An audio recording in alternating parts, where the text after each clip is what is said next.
Today, I'm talking to my husband, Tunji Akinsehiwa. Thank you very much for being with me on the podcast. Thank you. Happy to be here, wifey. Thank you.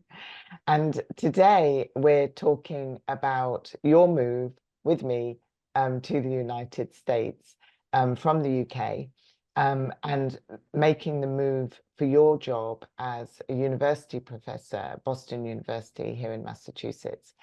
And what that entailed. And what I really would like to explore with you is your take on things, because coming in as the working professional is very different than coming in from the, as they like to coin it, the trailing spouse perspective. So I'd like to explore this with you and your experience and your insights of living in America for the past 2 years. Yeah, it's been quite a ride, a hell of a ride so far. I would say that there's a lot to talk about when you're you're kind of like the person responsible for being here in Boston. I mean, I quite remember asking you if we could actually apply for Boston, and you said yes, and you literally packed your bags before I even got the job. But But yeah, so from that perspective, yeah, it was. But from that perspective, it's very different when you're the person who's actually responsible not only for your job. And I came to Boston University as an associate professor of practice in production, specifying in particularly in film production and cinematography. And that was my job role. But there's not just my job, but also you come not just as a working professional, but you also have to come as a husband and a partner. And well, husband to be, partner, and you're also responsible for somebody's well-being and taking care of that person. And so that there was all of that which we had to overcome and embrace and live into.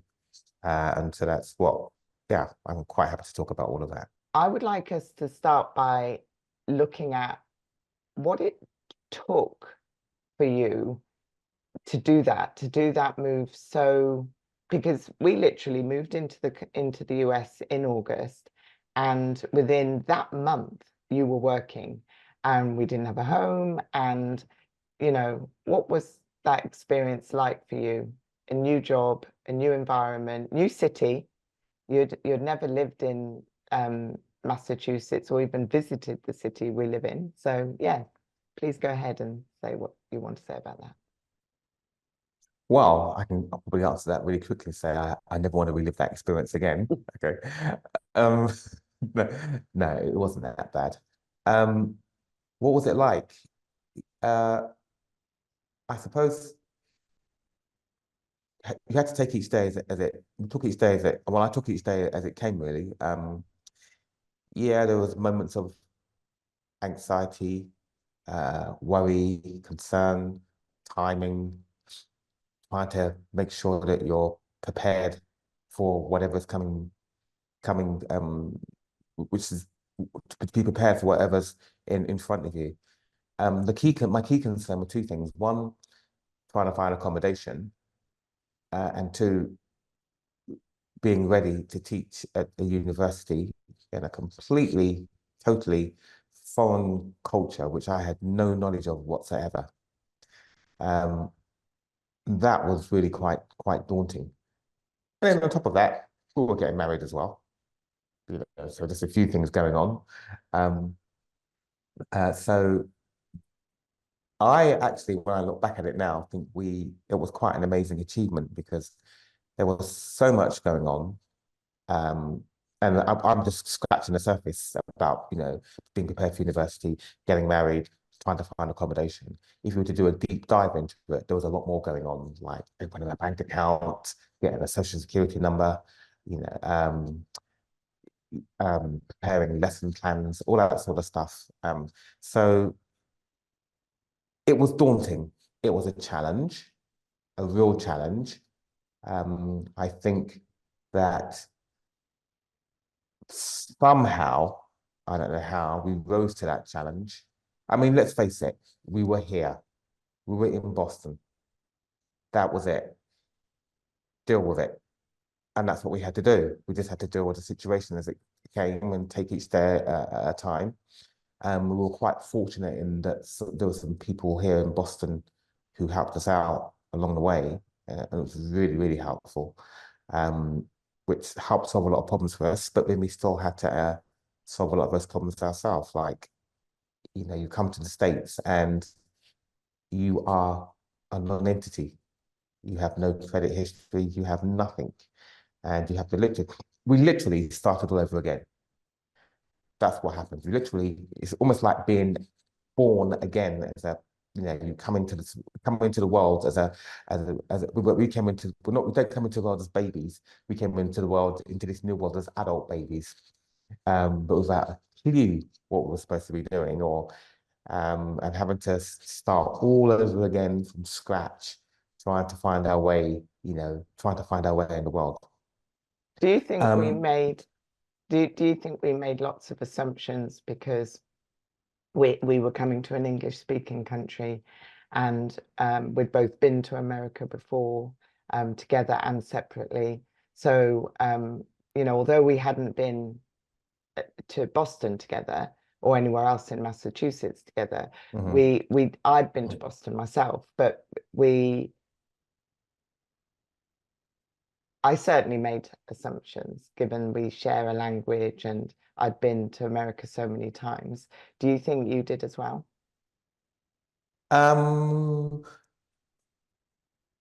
Yeah, I suppose the kind of assumptions we made were that it would be a lot easier coming to a developed country, which probably had the same kind of uh, systems that we have in the UK in terms of, living and working, except it doesn't have the same systems, does it? In fact, it's so far removed, we could be living on a different planet. Um, so yeah, I suppose, yes, we did have assumptions, and what a shock we got when we found out that they weren't the same at all.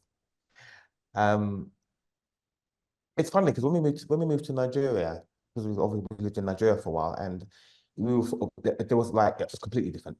It'd be completely different space. It's a different continent, different language, different people, different culture. Somehow, it ended up being easier. I think I know why it was easier. If you go to a country like Nigeria, there are no systems. This is like, you want to do this, then you can do it. You want to do that, then you can do it. Fine. Come to the States, and it's like, you want to do this? You can, but there are at least 10 different things you have to do before you get to what you actually want. Okay. We put all these obstacles in place, not to make your life difficult. Well, maybe we do, maybe we don't, but not to make your life difficult, but because we need you to do all these things to ensure that when you do all these things, we are protecting our own people and country, which I understand. Okay, you're people first. And maybe we should have thought about that before we came here. I think, it's the States, like any other country, they have immigration issues or immigration procedures, and we should be aware of those. And I suspect that we weren't really until we got here. Even though I was in contact with our immigration office, they didn't inform me of certain things, and I didn't ask the right questions. I didn't ask the right questions. I think that's a Probably, really probably because I was assuming. mm. Yeah, But yeah, I think that is a really interesting point. You don't ask the right questions if you don't yeah, know those questions are to be asked. yeah. And if you have any mitigating factors, any other circumstances that don't give you the grace to have the time to sit and contemplate what those questions might be. And I think it's important to say that just immediately prior to our move, you had commitments abroad. So you were traveling and had a number of commitments, one after the other. I was at home, but my mother had recently died. So, I wasn't really probably at my optimum organizational self, Mm. so I think sometimes And I think that's very typical of a move. A move never fits neatly into life. There will always be something going on, an unexpected circumstance or something that you're dealing with anyway. And then on top of that, as you just pointed to, if you don't know the right questions to ask, you don't ask them.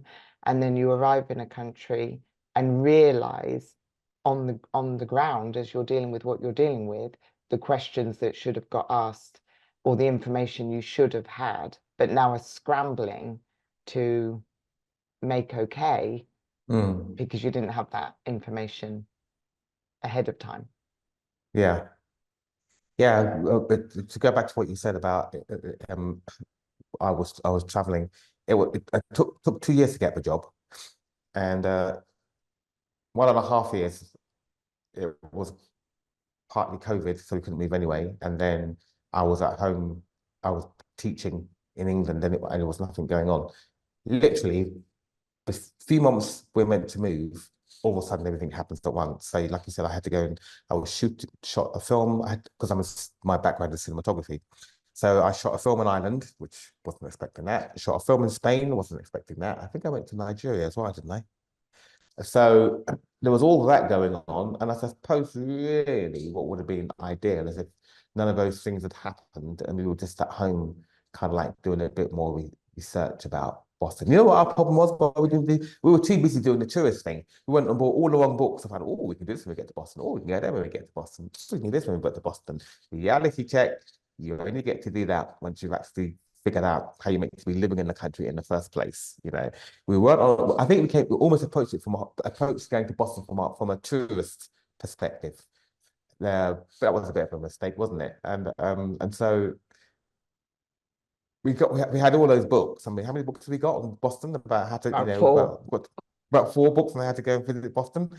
There are no books on telling you that you need a social security number or how to open a bank account, you know, or that you need medical insurance and all those kind of things. Those are the things that we really need to look at rather than sort of, you know, having our heads in the clouds thinking about all the places we were going to visit in Boston every weekend. Mm. And going back to Nigeria, I think you Yeah. made a good point when you said, you know, if we had an expectation, the expectation was that everything would be different. But I think also we didn't make any assumptions. No. And I think I realized I hadn't really thought about that before, but you know, we went, you knew Lagos reasonably well, so you had some ideas, and I did not go in making assumptions.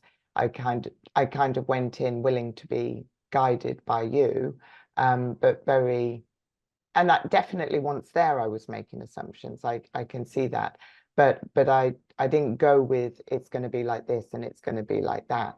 And I think when you come to America, you discover the assumptions as you go, because you don't even realize maybe you've made the assumptions until you realize you're comparing or discovering that something is a difficulty or a challenge. What are some of the real surprises that you faced, either from when you were in your job at the university or, you know, in setting us up with home, and, you know, what was some, I can think of one surprise, but that came later on. That surprise was the fact that it wasn't going to be that easy for me to immediately work, and some of the things that we'd done a little bit of research on and we thought would be a little bit more straightforward than what they were. So I know that came as a surprise down the road, but were there any immediate surprises that you can recollect now? Well, if I was to take a completely general view of the whole thing, I would say this. Lots of people think that America, UK and the United States are the same thing, you know, but sort of like, you know, it's meant to be the best of friends and have all sorts of connections via international relations, language, and all that sort of thing. Um, but I think they're very different. I always say to people, I've been to Europe, traveled all over Europe, and I see the similarities between Europe and the United Kingdom. But I actually think the United States is a completely different culture to the United Kingdom. They're just not the same in so many different ways. Even language, for instance, yes, we speak English, we all speak English, and we have, and there are different terms.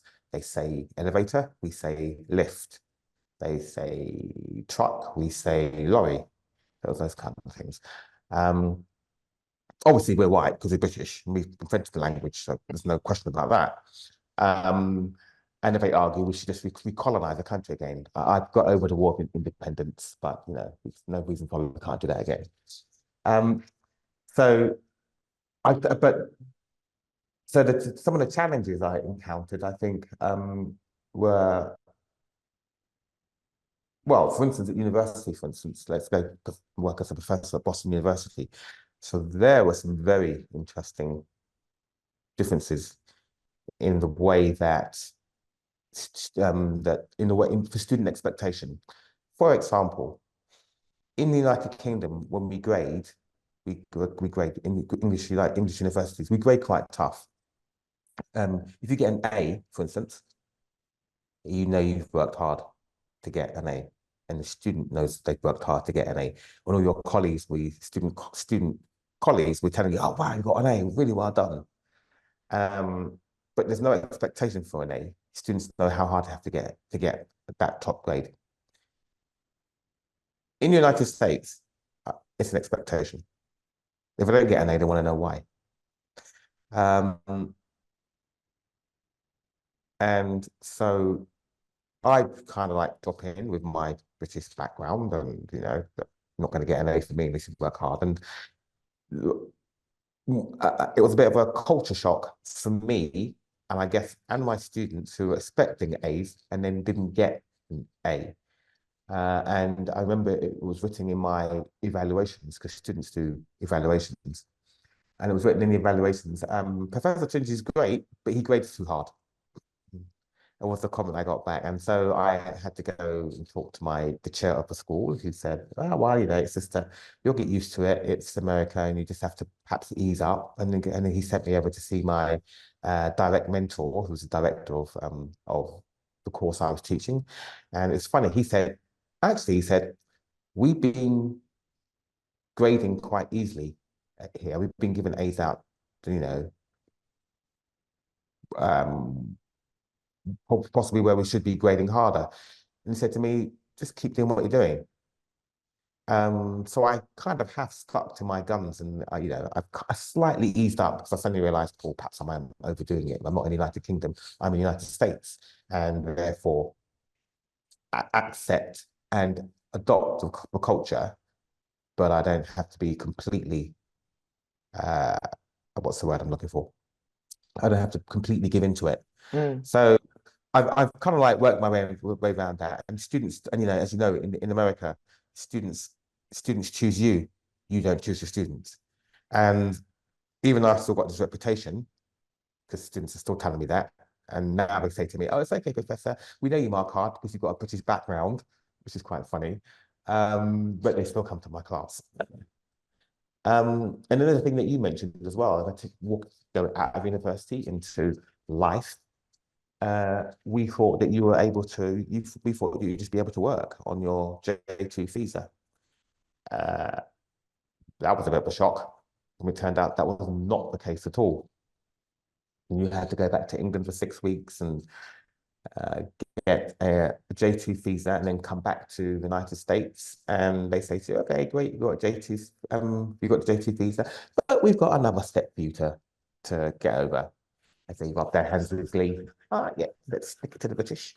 And then you had to go and apply for a work permit. And so that kind of bothered me a lot, because at the time we were living in Roslindale, and Roslindale is a nice place. It's a nice middle class village, and we lived in a big house, but it was quite far from town, and you were kind of stuck in this village and in the house, because we were also having to deal with money issues, because there's another story, okay, tax and other kind of payments which you don't expect.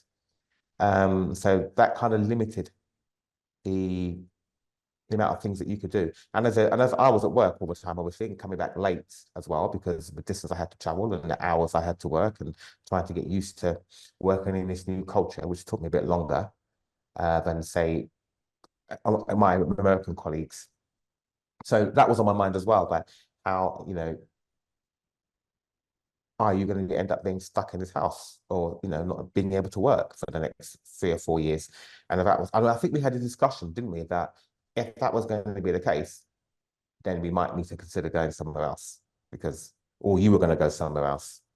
And then I would fulfill my 3-year contract, initial 3-year contract, and it would be up and off and then find somewhere else to work and live rather than you having to go back to United Kingdom or work in a different country and me working in the States. So those were the kind of things that we had to overcome and deal with.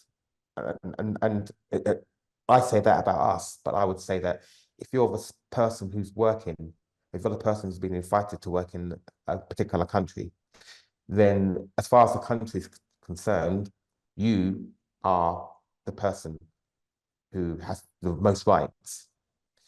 If you're not the person who, if you're the spouse or the partner of the person who's working here, then your rights are literally 50% of what the other person is. And those are the kind of things, if you're moving abroad to work in a different country, you really need to take into consideration because we assumed a lot. Oh, that'll be fine. You'll get a job working in any way you want and earn thousands and millions of dollars, and we'll be flying off to Miami every weekend and living at large and drinking bottles of champagne. Well, you would. I don't drink. You know, but and that was so far removed from the case. Yeah. I think one of the first things I actually learned as at university when I realized, but not when I realized that I was in a different country, but it always stuck with me is when I was at school and I was looking for the post room, and I remember the departmental administrator Rachel. I went to see her. I said, Rachel, where's the post room? She goes, it's on the first floor. So okay, so me being British climbed up the stairs, went round the first floor looking for this post room, couldn't find it, came back down the stairs, said, Rachel, can't find this post room. She goes, it's on the first floor at the end of a corridor. Okay, I'll go again. Climbed up the stairs onto the first floor, went around this entire first floor for about 15 minutes trying to find this goddamn postal room, came back down the stairs and said, Rachel, where is this post room? Rachel sighs, like, God, academics, they might be able to teach, but they have no common sense. Comes out of her office, walks straight past the staircase. I'm thinking, why is she not going up? That's where the first floor is.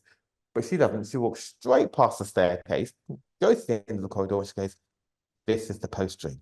And I'm like, Rachel, this is the ground floor. She goes, not in the United States. This is the first floor. I thought, okay, I really am in a different culture. Yeah. Even the simple things, Even the simple things, yeah. yeah. I think And it's another one is time.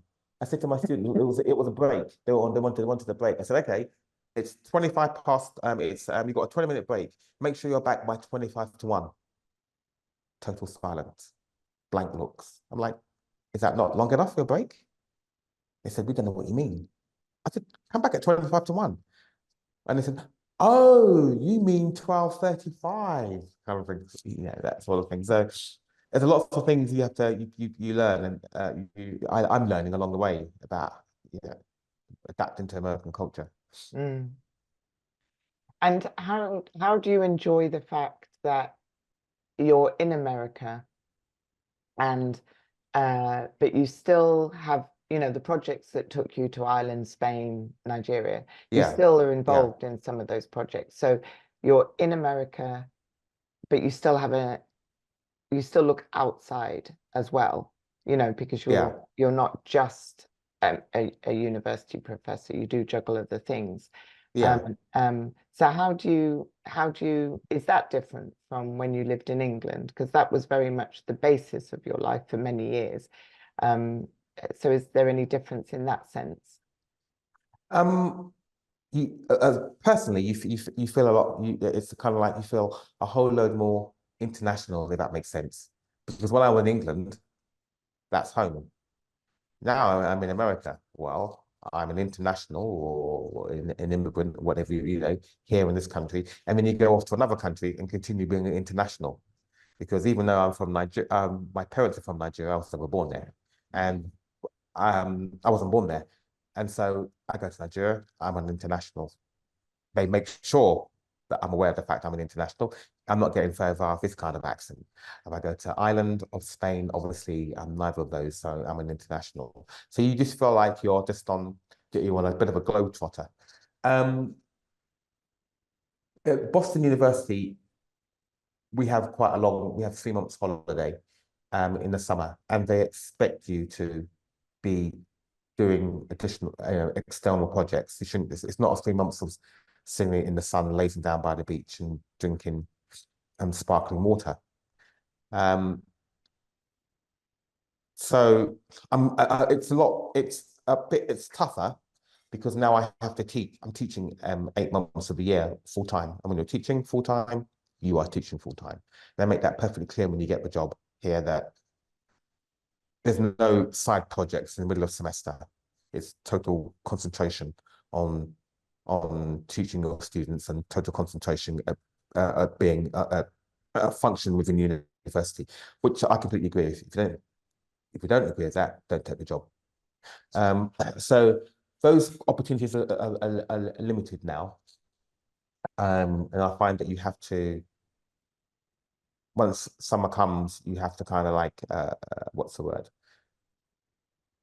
For want of a better word, drum up your own projects or find the time to create your own personal stuff. Because within that 3 month period, because you can't expect the rest of the world to fit into your timetable. I can't expect my director I work with, Gabrielle, whose feature films I'm shooting. I can't expect her to decide to shoot during July because I'm free during July, or or the documentaries I'm working on to be free, to be scheduled during my holiday period. So you find now that you have to create your own work, and because you create your own work, you can therefore create your own schedule.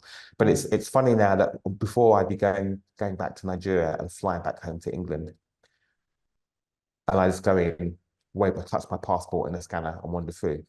But now I travel from one country, like Spain or Ireland or whatever country I'm in, and travel back to America, and I'm still international. And I still have to go through different immigration, show my DS-160 and have my fingerprints taken and my photograph, scanned by the camera because I'm still international. Yeah, you feel like you're always on the move, on the move. Yeah.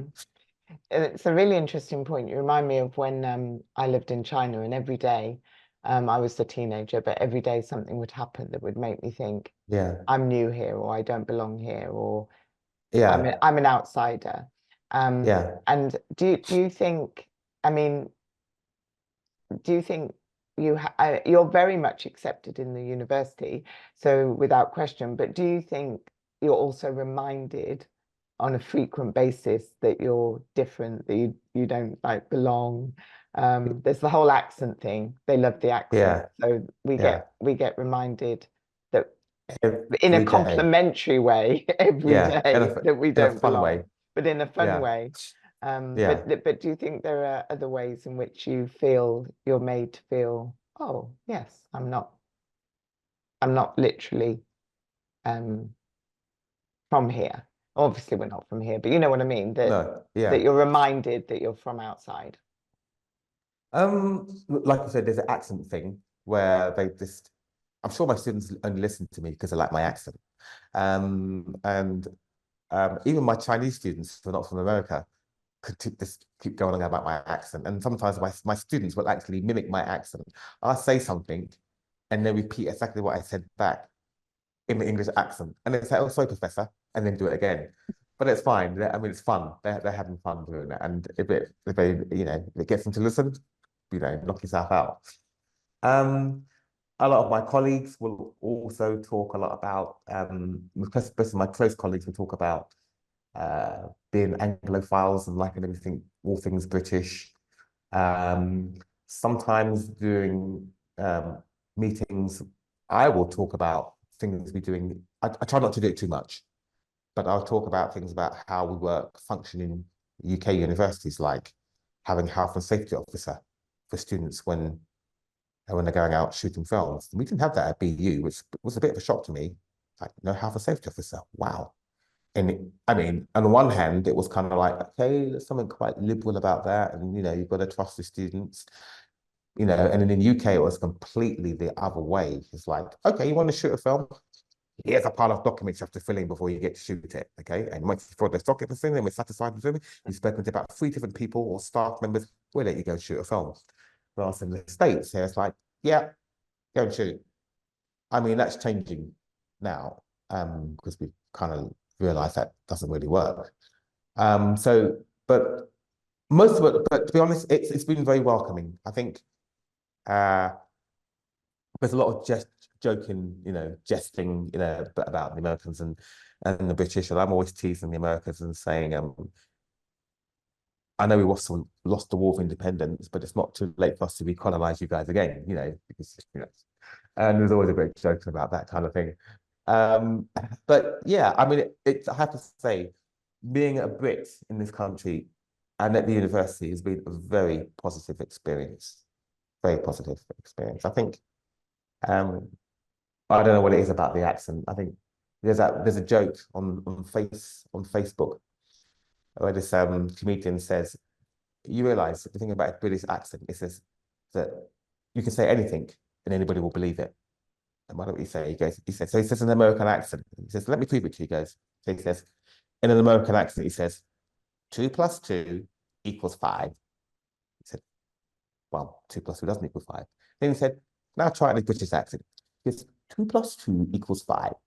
See? So it sounds perfectly real, but everyone's going to believe you no matter what you say. So, but most of the time, yeah, it's been a very positive experience being a Brit in this country. I have a colleague who's also British, Professor Tim Palmer, who's a cinematographer. And yeah, I would say that you're constantly reminded, because the accent thing, and people always wanted to talk about London and the United Kingdom and all that sort of thing. But it's all, and students also who do, because a lot of my students do study abroad, and they go to London, and then they obviously come and ask me about London sort of thing. So yeah, on the whole, I'd say it's been a really positive experience being British in an American university. So there's something you said earlier about the fact that when we moved, we were, being a bit touristic in our view. And we've been here 2 years now. So, and we do look at life quite differently, now that we're settling in after that length of time. So I think we have a different perspective now from the one we had as these kind of rose-tinted view tourists. So yeah, what would you say about any of this now that we've lived here 2 years?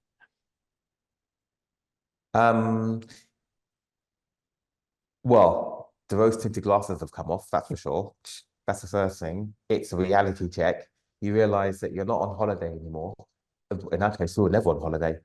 It just took us a lot of time to get past that, I think. But you realize that this is where we live. For instance, I remember when we first came over here, every time we paid for something in dollars, we tried to work it out in pounds. Oh my God, we just paid that much for a beer, 15 quid, something like that. And then you suddenly realize after a while, it's actually, you can't actually look at it like that. It's not, you might do that if you're on holiday for 2 weeks, but when you're living here, permanently, or, for the next 5 years, $15 is $15. $15 is not £10. It's just $15.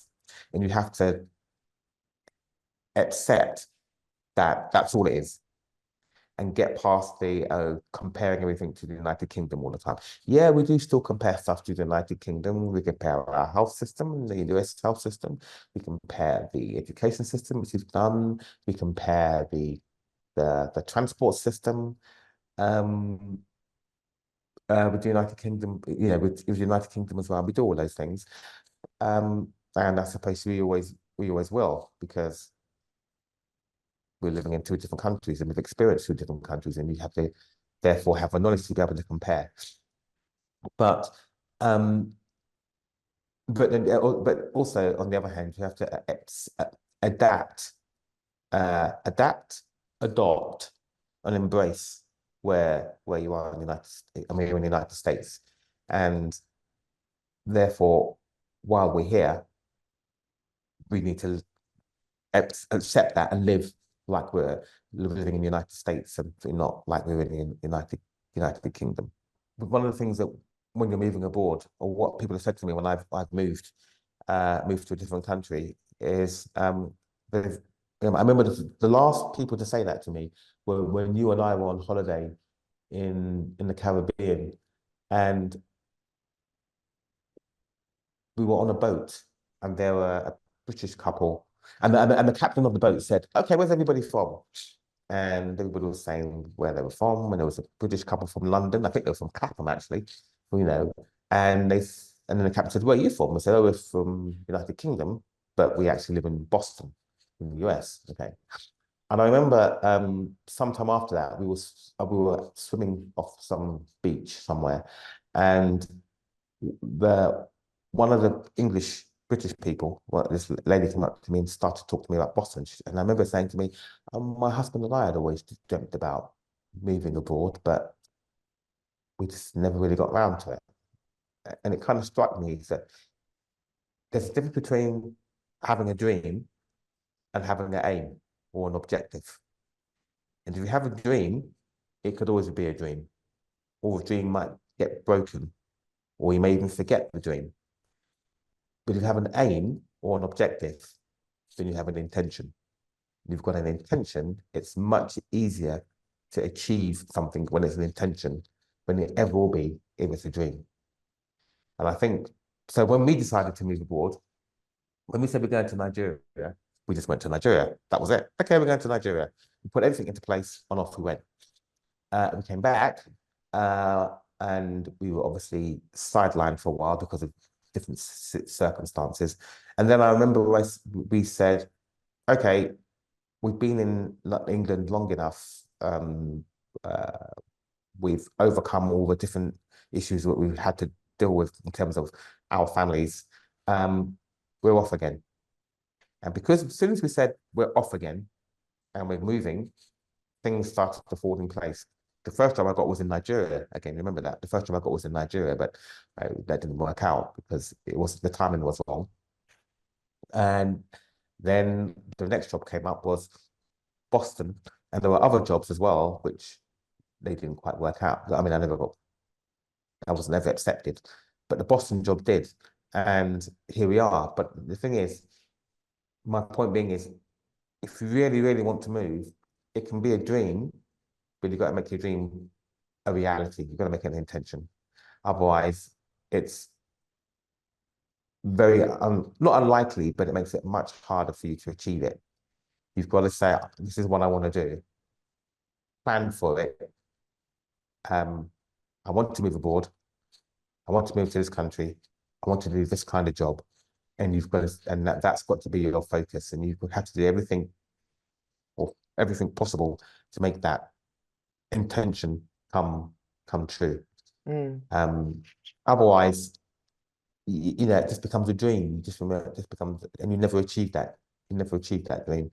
And that can be quite, because I remember when she said it to me, this lady, and there was something quite, not disappointing, but quite, maybe not even sad, but slightly unfulfilled. Or something slightly unfulfilled, like there's something I want to do, but it never happened. Whereas you and I are living proof that it can happen. And Yeah, as are many other people. I mean, I have so many friends who left the United Kingdom and are living abroad. People who I wouldn't even expected to move have gone and are moving abroad and lived abroad and created lives long before you and I even met, and long before you and I decided I was going to go live off in Nigeria or end up here in the States. Mm. Yeah. And one of the pieces of advice we received a long time ago was to make a 5-year plan. And, you know, we're not the most amazing planners in the world. You know, when we have an intention, but I wouldn't necessarily say we've really created a big plan behind it. So when we moved to Nigeria, um, we had that advice after we were probably halfway there when we got that piece of advice. And I actually stayed 1 year and you stayed 2.5 years. And then here, this is much more like a 5-year or longer term plan. So what would you say about that? I think you just need a plan. Mm, Whether it's 1 year, 3 years, or 5 years, you just need a plan. You can have a plan every year and say, this is what I'm going to do year one. This is what I intend to do in year two, and year three, and decide, then change. I think 5-year plans are kind of like the norm. You know, we have this big, 5-year plan, and so you can look 5 years into the future and plan in advance. And that's, for some people, that works. But things can happen change within that 5-year plan quite easily. So I just think you do what works for you. We mm, have a 5-year plan, but when we talk about the 5-year plan, we also talk about changes which could happen within that 5-year plan. Hell, we're talking about changes which could happen within the next few months because of the election in the States. So there's I think what you definitely need to do is have a plan of mm, some kind. A plan A. I always say, rather than thinking about having a 5-year plan, think about having a plan A and a plan B, and if you like, a plan C, so that your plan A doesn't work and you can fall back on plan B and plan C, rather than thinking that it's necessary to have a set 5-year plan, because so much can happen within 5 years, kind of thing. So just have a plan or mm, set of plans which work for you. mm. Yeah, And rather, yeah. it's true because when you live internationally, Yeah. I suppose in a way that you don't have to do this in your own. I mean, everybody is constantly evaluating and going, oh, shall we Yeah. stay in this job? Shall we move house? You know, which school should we put our kids in? You know, there's constant process for evaluating and being prepared for change. But I suppose in our experience, there is quite a lot of constant evaluation or re-evaluation, or requests being made. Like you've recently been promoted, and inside that promotion, they've requested a number of years. And then there's an ideal minimum and a kind of ideal optimum type of thing. So, we have those as benchmarks. And so I suppose anybody, whether you're living in your own country or in another one, you are constantly evaluating. But I think when you're living in a country that's not your own country, you are only there by right of the working professional, That's right. and that the visa conditions of that employment. Mm. So I suppose there is a almost inevitable evaluation, re-evaluation, and Mm. considerations that come up that might not come up in quite the same way in your own country. Well, no, just to carry on from that, it's because, like you said, we're subject to the visa Mm, and the visa restrictions of this particular country. So, in that case, you make your plans according to the limitations of your visa. If they decide not to renew my contract in after 3 years, those are my plans. Why would I have a 5-year plan? I'm going to get kicked out in 3 years. So you're subject. That's why I say you just make a plans according to what fits the life that you're living at the moment. My contract goes beyond 5 years or up to another 5 years, so I think done so I can stay beyond that. But you know what, I might say, well, even though the job I've taken on has a benchmark of 5 years, it's a benchmark, not uh, not a it's not set in stone. It wasn't a condition of the job. It's just a benchmark which they would like, and if that works, I'll happily continue. But maybe within that 5 years, who knows what might happen? Yeah. And so, oh, sometimes it's a plan. Sometimes it's like, you know what, just go with the flow. And yeah, that's kind of it, really. Yeah. And how do you feel, given you are living in a country that's almost the same length? Your time in this country is almost the same time spent in Nigeria. Do you feel how settled do you feel? I am comparing now, but how settled do you feel? Oh, that's interesting. Yeah, that's a very good. That's a very good comparison, because in my 2.5 years in Nigeria, I was never really settled. I worked as a freelance cinematographer for a while, and then I ended up running a large art gallery for a year. And you weren't there, so that was the first thing. We were living separately for 19 months. It was like 1 year, 9 months we lived separately. I think so. So it was 1 year, 9 months, because I came back to England in September 2015. So we were living apart for quite a long period of time. And I was running this art gallery, but on behalf of somebody else. And I knew that I came in as a manager. And I knew there was after the manager, the only other place to go was to own the gallery. Well, I was never going to own the gallery, because she was never going to send us, here's the gallery, you can have it, all 7,000 pictures of it, and it's all yours. That was never going to happen. I would be silly to me to expect, to have any kind of expectation of that. And I frankly wouldn't want it anyway. It was that was the owner of a gallery, that was her brainchild. And it wasn't my field of work. So I knew that at some stage, well, I'm going to have to leave eventually, because there's nowhere. I can either stay here for the rest of my life running this gallery, but not really going any further or making any, because there was a glass ceiling, or I would have to leave. And so I was never really settled, because I always knew at some stage I'm going to have to go soon, because you weren't there. And the job was never going to be something that I would undertake for the rest of my life. But here, so of course I always know this job will come to an end at some stage. Okay. But I'm a little bit more the master of my own destiny than I ever was in Nigeria. And there's opportunity. The opportunity here is greater. One thing about the States, and we talk about comparison, and we compare it with the United Kingdom.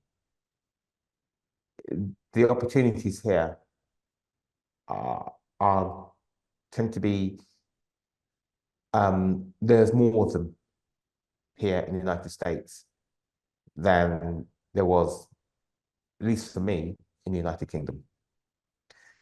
That's what I've realized, and I've been able to feed into those opportunities and move up the scale in terms of my career much quicker than I would have ever expected when I first came here. But if you told me that I would be doing what I'm doing now when I first came to the States, I'm like, yeah, you gotta be kidding, mate. You must be not talking about me. That's a dream. Yeah, so in that respect, uh, I find that I'm more settled here than I was in Nigeria. I actually think I'm more settled here than I was in the United Kingdom as well. Because in the United Kingdom, I was doing the same thing. I was a freelance cinematographer and also a freelance film and cinematography lecturer, taught all over the place. And so you were always going from one job to another. Whereas here, being here at Boston is a constant. And so in that way, I feel a lot more settled, um, which I didn't even realize until we brought it up. Mm. Yeah. And what do you find particularly fulfilling, would you say, about living here in America? My job, obviously. I like what I do. I teach, as you know, I teach film production and cinematography. I like seeing my students grow and develop and evolve, who come to filmmaking for the first time, and um, and within 2 semesters, you've seen them come from young, anxious people who didn't even believe that they could, become, shoot a scene or direct a scene or light a scene, suddenly just confidently just going along and making films, and not just within the classroom, but getting together in groups and going off to make their own films and TV pilots and feature films, and then coming back to you as a professor and saying, hey, professor, do you want to see my clip? Or professor, do you want to see my film? Or professor, can you read my script? And that's really quite satisfying, especially when they come and ask you specifically and say to you that they want you to read their script or watch their film and give feedback. I mean, I got that in the United Kingdom as well, but I guess here, because it's a different culture, that you just wonder how whether students, and I'm from a different culture, you wonder if students will kind of like be shy of that or embrace it, but they embrace it, kind of like. So it's really, in some ways, it's kind of like a bit of a, I suppose it's, what I want to use the word, a bit of an honor. Maybe that's too strong a word, but it's kind of like very satisfying when students you've taught on the one hand, and then the same students who are going out and doing good work and then coming back to show you that good work and asking for your feedback. It's quite an enriching experience, put it that way. Mm. One So, thing I've always noticed that I find remarkable about you is that when we watch something on television, and we always look at the credits, we always have done. mm. And but sometimes you'll look at the credits and you'll see a name and you'll like recognize a former student. And I just find that remarkable, of all the hundreds of students that you've like worked with along the years, and you'll see the name and you'll say, I worked with that person, I taught that person. And then you'll share something about them and you're really proud of what they've accomplished, because obviously the very fact that we watched it means that we found the program interesting, and we didn't know that they were going to feature. We didn't know they were there until the credits roll. So I think that's lovely that you recall them and remember them in the way you do and recognize their names. Yeah, I've got so many autographs to collect. I'm waiting for them to go up and collect their Oscars, and then I'm going to sort of ring them up. But it was me who got you where you are now. Just what, let you remember that. So when you thank everybody, just remember to mention my name. And that's never going to happen. No, that's really good fun. I think we all do that. If you're a film teacher of some kind, you go through the credits and you watch the credits and you see someone who you've taught, and that's actually quite remarkable, because all we do is give them the tools and say, this is how you make a film, and then we let them run with it. And now we're going to run with it and be successful with it, or rather not. And if they've run with it and you see them, you see their names in the credits, when they're on their way to success and they're doing a really good job. Once they're outside of school, there's not much we can do. We just, they'll kind of like that's their next step, and that's beyond us. So it's really satisfying because we've taught them, but it's even more satisfying that they've left school, left, their so-called parents, behind, and gone off and just done their own thing. And you think, oh yeah, that's really cool. They've continued continued beyond us Mm. and just done their thing. Yeah. And some of your students are international. You've mentioned the Chinese students, but you have students from different countries coming Yeah, into Boston University to study. yeah. And do you think they appreciate you as another international? Do you think that gives them you provide another layer of support in a way because you both can relate to being immigrant into the States? Yeah, so a lot of my Chinese students, for instance, will come and talk to me about uh, status, trying to find jobs in the States and what that requires in terms of sponsorship. And I'm like, yep, I can relate to that. Um, or whether they should go on to do a grad course or go back to China. Um, um, and as a Chinese immigrant student or Chinese national, will they be able to get work in the United States and all the difficulties that surrounding that and how much it costs for them to study in the States. And so I suppose there's some kind of rapport between because I can relate to that, we can relate to each other about the difficulties of being an immigrant in a country, whether it be them as a student, me as a worker. Mm.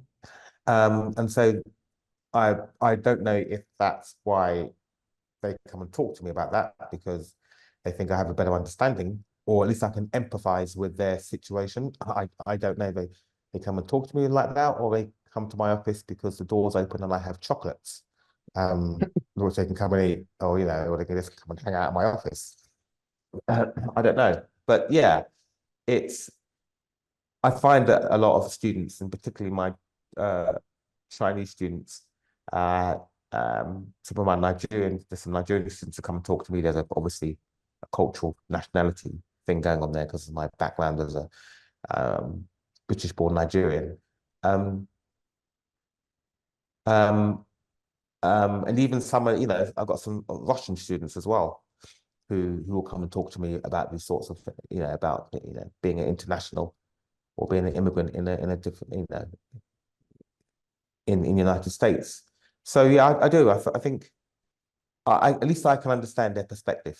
I understand Mm. where they're coming from, and I may not be able to give the advice they require, and the kind of like factual advice they need, but I can at least hear and understand them maybe from in a way that perhaps some of my American home colleagues may not be able to because obviously they're at home, they're not internationals.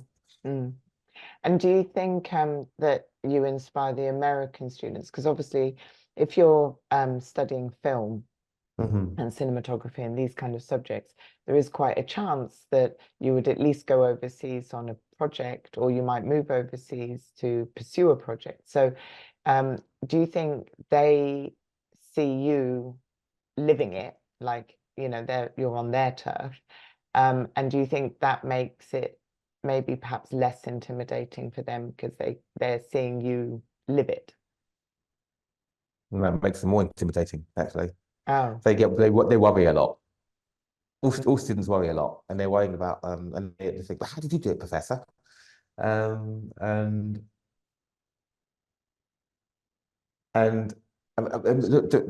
they're in competition with each other. So I Mm. don't know how many students leave university every year. I know in England, about 10, 11 years ago, there were 50,000 film students leaving the university every year. Well, you can fit the United Kingdom into Texas. So that tells you everything about in terms of size. And there's so many film schools here in the United States, and I have no idea how many, but students are graduating every year. So they see that you do it, and then they worry about how they're going to achieve it. Mm. That is actually a lot, and that's all not just American students. That is all students. And I'm even right now I'm communicating with several students who are worried about about finding jobs and looking for work, and I think going abroad and um, working on a film in an international setting is for some of them it's like, whoa, we haven't even got a job yet. It's beyond that beyond them at the moment. That's a bit of a, you know, for want of a better word, a dream for them at this particular moment in time, because they've just graduated and they're just literally trying to get their feet under the table. So it's actually quite daunting for the students at the moment.